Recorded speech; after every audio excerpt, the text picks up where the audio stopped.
Using a barcode that conforms to the global GS1 standard and contains correct information is a prerequisite for efficient flow of goods and information.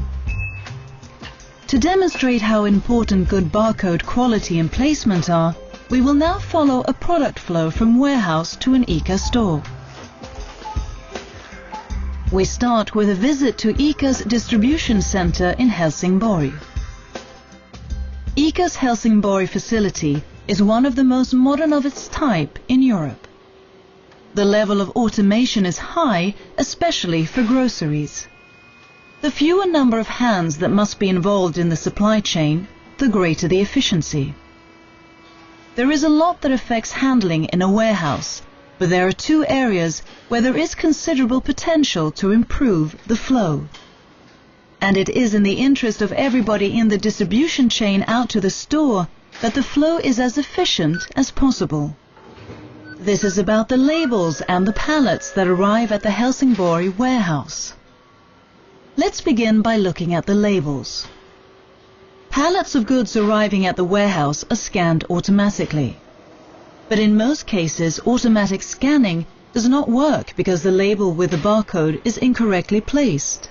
Perhaps it's missing, possibly has the wrong information, or the wrong format, or has had another label stuck on top of it.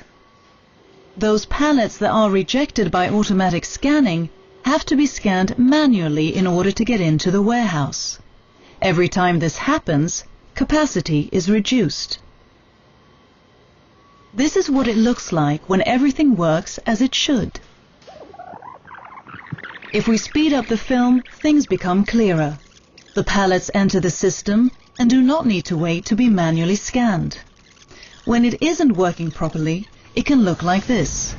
Queues form, several pallets are waiting, and the tracks that transport the goods further into the grocery store run empty. The barcode must contain information according to the GS1 128 standard. There must be an SSCC as well as the number of cases on the pallet, the best before date if it is required, and a batch number if this is possible. That is, when there is only one batch on the pallet. The label must be at least 50 mm in from the edge and between 400 and 800 mm from the base of the pallet. And this is what it looks like on the short end. Today, most of the pallets that arrive have to be scanned manually, which means that the potential for improvement here is very large. We head off to ICA's central warehouse in Västerås, where the goods are handled manually. The cases are picked off the pallet and scanned to ensure that the right products are delivered to the right ICA store. The staff scan the barcode and check that the package agrees with the order form from the store. The stock level is updated. The barcode must be easy to find and easy to scan. If the barcode does not work or if it's incorrectly placed, much time is wasted, and time is money. In addition, there is a risk that the case gets damaged if it must be opened in order to scan the barcode on a consumer package.